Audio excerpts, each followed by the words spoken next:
தன் எல்லையை காத்திட எந்த எல்லைக்கும் போகக்கூடிய இந்திய மாவீரனின் கதை போரஸ் உங்கள் தந்திவன் தொலைக்காட்சியில். சென்னையில் தடை செய்யப்பட்ட இயக்கத்தின் ஆதரவாளர்கள் கைது செய்யப்பட்ட நிலையில் பகீர் கிளப்பும் அவர்களின் பின்னணி குறித்து விவரிக்கிறது இந்த தொகுப்பு. ரமணா திரைப்படத்தில் கல்லூரி பேராசிரியராக வரும் விஜயகாந்த் சமூகத்தில் நடக்கும் லஞ்ச லாவணியங்களுக்கு காரணமானவர்களை களையெடுக்கும் வேலையை திரை மறைவில் செயல்படுத்தி வருவார். ஆனால் அப்படியே தலைகீழான காரியத்தில் ஈடுபட்ட ஒரு பேராசிரியர் செய்த காரியத்தினால் அவர் குடும்ப உறுப்பினர்கள் மீது தேச விரோத சட்டம் பாய்ந்து கைது செய்யப்பட்டு இருக்கிறார்கள். சென்னையை சேர்ந்த ஹமீது உசைன் படிப்பில் கெட்டிக்கார இளைஞன். அவர் அண்ணா பல்கலைக்கழகத்தில் ME, அதன் பின்னர் பொறியியல் படிப்பில் டாக்டரேட் என படிப்பில் டாப் கியரில் சென்ற அவர் பிரபலமான கல்லூரியில் பேராசிரியராக சேர்ந்து வேலை பார்த்து இருக்கிறார். ஹமீது உசேன் கடந்த சில காலமாக பல நாடுகளில் தடை செய்யப்பட்ட ஹிஸ்புத் உத் தஹ்ரீர் இயக்க தலைவர்களின் வீடியோக்களை பார்த்து வந்திருக்கிறார்.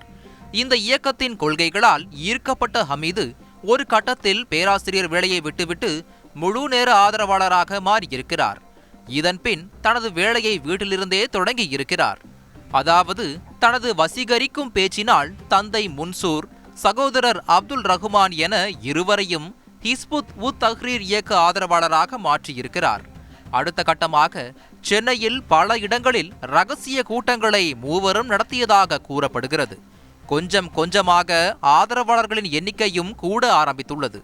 இதே நேரத்தில் ஹிஸ்புத் உத் தஹ்ரீர் இயக்க தொடர்பான பல புத்தகங்களை மொழிபெயர்த்து தமிழில் ரகசியமாக விற்று வந்ததும், ஒரு கட்டத்தில் புத்தகங்களை இலங்கை உள்ளிட்ட நாடுகளுக்கும் ஏற்றுமதி செய்து இருப்பதும் விசாரணையில் தெரிய வந்துள்ளது.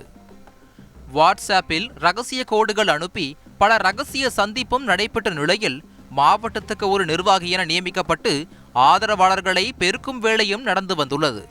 திரை மறைவில் நடந்த வேலைகள் அனைத்தும் ஒரு கட்டத்தில் யூடியூப் சேனல் ஆரம்பித்து வெளிப்படையாகவே செயல்பட ஆரம்பித்துள்ளனர்.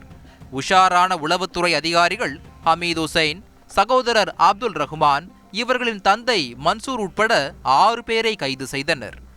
ஒரு மதம் மட்டும்தான் நாட்டை ஆட்சி செய்ய வேண்டும், இந்திய சட்டங்களுக்கு கட்டுப்படக்கூடாது, இந்திய தேர்தலில் வாக்களிக்க கூடாது உள்ளிட்டவைகள் இந்த இயக்கத்தில் உள்ளவர்களுக்கு போதிக்கப்பட்டதால், இந்திய இறையாண்மைக்கு எதிராக இருந்ததால் தேசிய பாதுகாப்பு சட்டத்தின் கீழ் 6 பேர் மீதும் வழக்கு பதிவு செய்யப்பட்டு சிறையில் அடைக்கப்பட்டனர்.